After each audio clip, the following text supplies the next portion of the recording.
Wat is voor jou het allermooiste dat uw provincie te bieden had? In de verkiezing Het Mooiste van Friesland strijden 10 finalisten om jouw stem. Omroep Friesland Televisie stelt alle finalisten naar jou voor. Joet de eilanderhoeskes op Skiermoezeeg.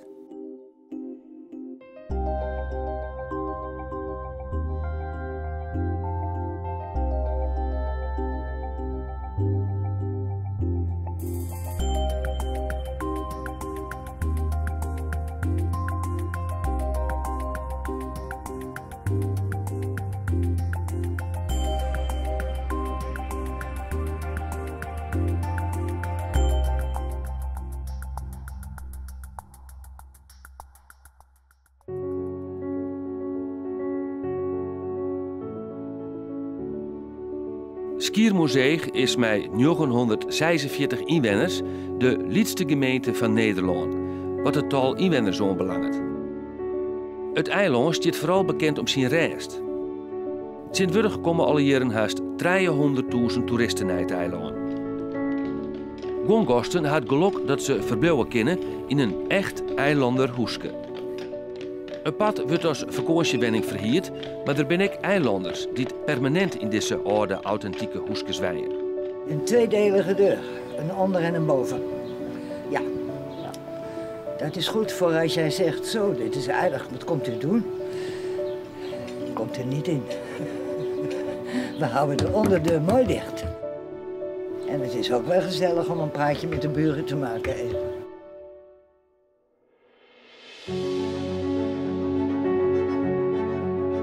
Maar voor één keer mij er dochs vreemde kostgangers bij haar naar binnen. Ik vind het heerlijk. Ik woon hier nu 27 jaar. Ja, ik zou niet weten waar ik anders zou willen zijn. Ik hoef ook niet met vakantie. Ik blijf wel lekker hier.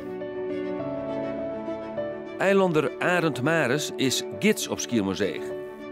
Als dwarfshistoricus weet hij een soort van de oude eilanderhoeskes, waarvan gewoon al meer dan 250 jaar oud binnen.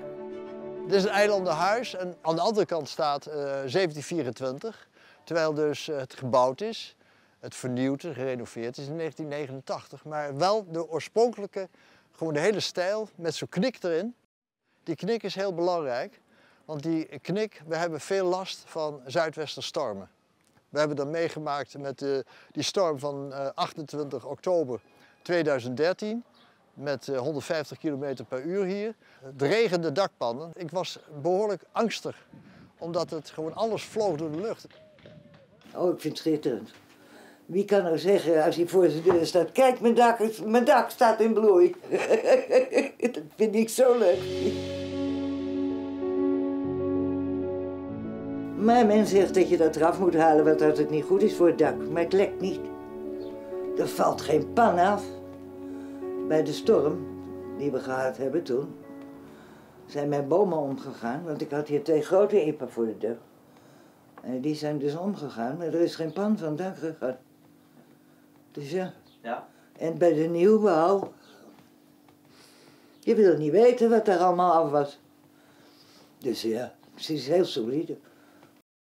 De commandeurswenningen worden in de volksmoele eilanderhoeskes neemt, omdat ze vooral op de watereilanden voorkomen. De zeelieu die ze bouwden, broeken giele stien. En waar er soort te bestegen hier, kies voor zwarte dakpan. Hien je minder yield, dan houden je het bij reden. Skiermoezeeg telt nog meer dan 50 eilanderhoeskes, waarvan een gruttal in originele steed. Karin Houwer wennet net alleenig in haar huis.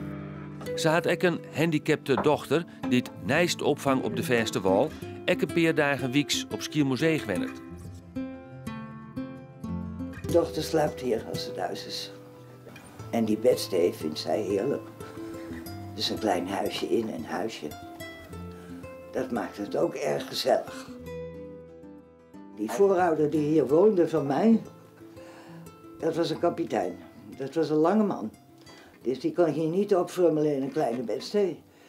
Bovendien, hij had nog zo zijn eisen, dus een beetje hoger in de bol. Hij wou een grote bedstee, maar hij wou ook lucht. Dus er kwam ook een dakraam in. En dat is best bijzonder. Dus ik vind het erg fijn dat hij dat gedaan heeft.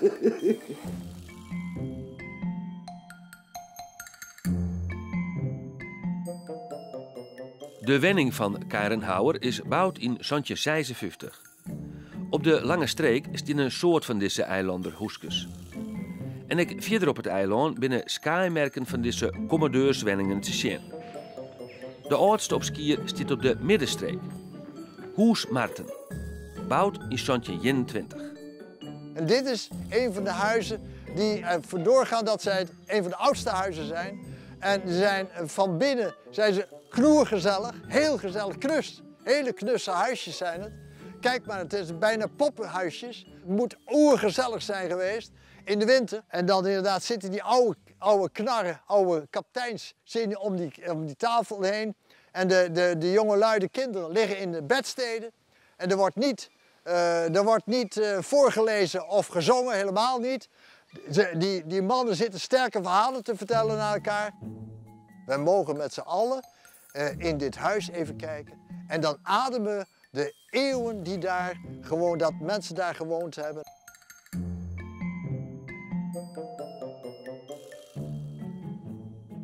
We hebben veel geëxperimenteerd. We zijn zeg maar 16 jaar geleden voor het eerst zijn we hier naar het eiland gekomen. We zijn gaan zoeken naar een leuk eilandenhuisje. Nou ja, dat komt toen ook al met het aanvragen van een VVV-gids. Dan ga je eigenlijk steeds beter zoeken. Je kan hier rondlopen en dan denk je van verrek, is dat huisje ook te huur? Nou, dan gaan we dat eens proberen in die volgende periode te huren. En zo zijn we uiteindelijk, denk ik, een 8, 9 jaar in hetzelfde huisje met goede faciliteiten. We hoeven niet meer verder te zoeken. Voor ons is het het mooiste huisje. Een eiland wrakselt altijd met de zee. In de 17e eeuw speelde het zeewetter Gaurus de hoezen in. Zwiere stormen slokten nijsantjes zelfs het ene na het orenhoes op. In die tijd wie het eiland in bezit van de familie Staghouwer. De familie hier een streng bouwplan voor een nij te bouwen dorp, waarbij het 2 lange streken in eerst-westelijke richting online waren. En zo ontstien de voorstreek en de middenstreek. Dat was natuurlijk een dikke ellende voor die mensen die alles kwijtraakten. Door in hevige stormen rond 1700 en daarna. En die moesten dus, er moesten huizen gebouwd worden. Ik vraag me natuurlijk af in hoeverre dat ook meteen stenen huizen waren. Het zou best eens kunnen zijn dat dat voor een deel in het begin ook houten huizen waren. Want hout kwam van het strand, dat kostte niks. En dat moest allemaal aangevoerd worden. En men sappelde natuurlijk. Het was gewoon een beetje kustvisserij. En verder was daar toch niet veel rijkdom op zo'n eiland. Als men van zee kwam, was 55, 60 jaar en je had het overleefd, je was niet op zee gebleven. En je had wat geld bij elkaar gesprokkeld, dan was de kans ook heel groot dat je zei van, wil een groter huis neerzetten. En onderweg heb ik van die droomhuizen gezien. En nu heb ik wat geld en nu zat ik er neer. En dat is gewoon een kwestie ook elkaar de ogen uitsteken. De eilander hoeskes kregen de meeste stemmen in de categorie wenhoezen. En is daarmee een kanshaver voor de uiteindelijke oerwinning. Dat iemand anders dat zegt, dat is natuurlijk ook erg leuk. Ja, heel tevreden.